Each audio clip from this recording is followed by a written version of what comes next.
RTC కార్మికుల pending సమస్యలు తక్షణమే పరిష్కరించాలని national Mazdoor university association Visakha జిల్లా ప్రెసిడెంట్ గండి రామకృష్ణ డిమాండ్ చేశారు. శనివారం జీవీఎంసీ గాంధీ విగ్రహం వద్ద యూనియన్ ఆధ్వర్యంలో రిలే నిరాహార దీక్షలు 3వ రోజు కొనసాగించారు. ఈ సందర్భంగా ఆయన మాట్లాడుతూ తక్షణమే జోన్ 1 పరిధిలోని 5 జిల్లాల్లో ఉన్న డిపోల్లో పనిచేస్తున్న ఉద్యోగులు పెండింగ్ సమస్యలను తక్షణమే పరిష్కరించాలని, ఇప్పటికే ఎన్నిసార్లు అధికారులు సమస్యలు తెలియజేసినా ఏమాత్రం పట్టించుకోవడం లేదన్నారు. మహిళా ఉద్యోగుల సమస్యలు పరిష్కరించడంలో కూడా ప్రభుత్వం ఘోరంగా విఫలమైందన్నారు. ఈ నిరసన కార్యక్రమంలో పలువురు యూనియన్ నాయకులు, కార్మికులు పాల్గొన్నారు.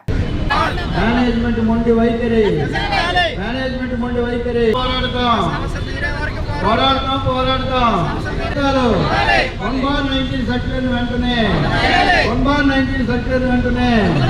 రాష్ట్ర ప్రధాన కార్యదర్శి వైస్ జీతాలు సిద్ధం. మరి గత కొద్ది కాలంగా ఈ జిల్లాలో ఉన్న సమస్యల మీద దపాలుగా మరి అనేక విధాలుగా ఉద్యమాలు చేస్తూ మరి సమస్యలు పరిష్కరించకపోవడం వల్ల మరి ఈ టెంట్ కార్యక్రమం అయితే 3 రోజులు బట్టి ఈ టెంట్ కార్యక్రమం మరి పెట్టడం జరిగింది. అతి ప్రధానంగా సమస్యలు ఏంటంటే మరి ఈ జిల్లాని రాజధానిగా మరి ఏదైతే పెట్టి రాజధాని చేయాలని జగన్మోహన్ రెడ్డి గారు ఉద్దేశపడుతూ ఉంటే మరి జనాలు పెరుగుతూ ఉంటే జిల్లాలో మరి బస్సుల సంఖ్య బాగా తగ్గించేస్తూ ఉన్నారు. తద్వారా ఏమవుతుందంటే మరి బస్సులో 50 మంది 40 మంది ఎక్కవలసిన బస్సులో 100కు దాటి 150 మంది వరకు ప్రయాణికులు ఎక్కుతూ ఉన్నారు. మరి ప్రయాణికులు ఉద్దేశపూర్వకంగా మరి ఎక్కడైతే మరి టికెట్లు తీయకుండా మరి కావాలని ఉద్దేశపూర్వకంగా ఏదైతే ప్రయాణికులు చేస్తూ ఉన్నారో దాన్ని కండక్టర్ని బాధ్యుని చేస్తూ మరి కేసులు విపరీతంగా రాసేసి కండక్టర్ని సస్పెండ్ చేయడం, రిమూవ్ చేయడం చేస్తూ ఉన్నారు. అందుకనే మీ ద్వారా ఇక్కడ ఉన్న యాజమాన్యాన్ని మరి సిటీ పెరుగుతుంది, జనాలు పెరుగుతున్నారు, మరి దానికి తగ్గట్టు బస్సులు పెంచండి. దానివల్ల మరి కండక్టర్లకి వెసులుబాటు అవుతుంది, కేసులు కూడా తగ్గుతాయి. మరి కేసులు మరి రాసే విధానంలో మరి ప్యాసింజర్ని కూడా బాధ్యులు చేయమని మేము మీ ద్వారా మరి మేనేజ్మెంట్ని మేము రిక్వెస్ట్ చేస్తున్నాం. అదేవిధంగా మరి విపరీతంగా మహిళా సిబ్బందిని జాయిన్ చేసుకోవడం జరిగింది.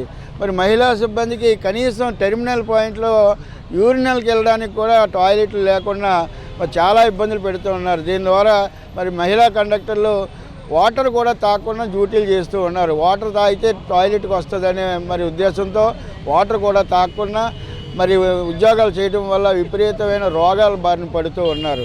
రోగాల బారిన పడి మరి ఇక్కడ ఉన్న కేజీహెచ్లుగా ఎక్కడి నుంచో సిక్కు చేస్తూ ఉంటే దానికి జీతాలకు కోత విధిస్తూ ఉన్నారు.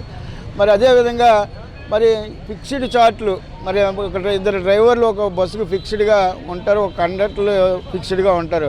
మరి ఇప్పటి వరకు గత 30 సంవత్సరాలు బట్టి కౌన్సిలింగ్ ద్వారా మరి ఆ కార్మికులు పిలిచి అక్కడ ఉన్న బస్సులు ఆయనకి ఇష్టమైన బస్సుని వేసే పద్ధతి నడుస్తూ ఉంది. కానీ ఇప్పుడున్న డిపిటిఓ గారు ఎవరైతే ఉన్నారో ఒక్కొక్క డిపోలో ఒక్కొక్క విధంగా మరి కావాలనే అప్లికేషన్లు నింపి డిజిటల్ చార్ట్లు అనే పేరు పెట్టి మరి చాలామంది అన్ఎడ్యుకేటెడ్స్ ఉన్నారు. మరి మా డ్రైవర్లు కానీ కండక్టర్లు కానీ మరి సిబ్బంది కానీ మరి వారికి ఈ డిజిటల్ చార్ట్లు 50 బస్సులు 60 బస్సులు 100 బస్సులు ఒకే ఫారం మీద నింపాలంటే మరి చాలా ఇబ్బందికరమైన పరిస్థితులు. దాని ద్వారా మరి ఈ చార్ట్లు ఫిక్స్డ్ చార్ట్లు సంవత్సరం 2 సంవత్సరాలు ఉంటూ ఉంటాయి. మరి 2 సంవత్సరాలు కూడా మరి ఆ కార్మికుడు ఇబ్బంది పడుతూ ఉంటాడు. మరి అదేవిధంగా మరి స్టాఫ్ రూమ్లు కనీసం డిపోల్లో సిబ్బంది రెస్ట్ తీసుకోవడానికి స్టాఫ్ రూములు కూడా లేని పరిస్థితి.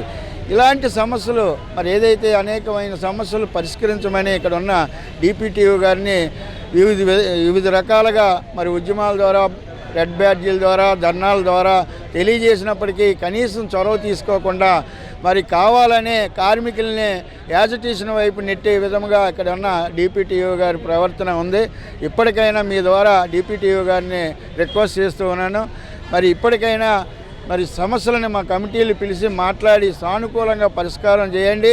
మేము మీ దగ్గర పనిచేసే ఉద్యోగులం కాబట్టి మా సమస్యలు మీరే పరిష్కరించాలి. కాబట్టి ఇప్పటికైనా సరే మేము గొంతమ్మ కోరికలు ఏం కోరడం లేదు, జీతాలు పెంచమంటం లేదు. ఏదైతే మరి ఇక్కడ కార్మికులు ఇబ్బందులు పడుతూ ఉన్నారో ఆ ఇబ్బందుల్ని మరి దానికి తగ్గట్టు కొన్ని నిర్ణయాలు చొరవ తీసుకొని మరి కార్మిక సమస్యలను పరిష్కారం చేయమని మీ ద్వారా మరి డిపిటిఓ అని రిక్వెస్ట్ చేస్తూ ఉన్నాం. గండి రామకృష్ణ, జిల్లా ప్రెసిడెంట్.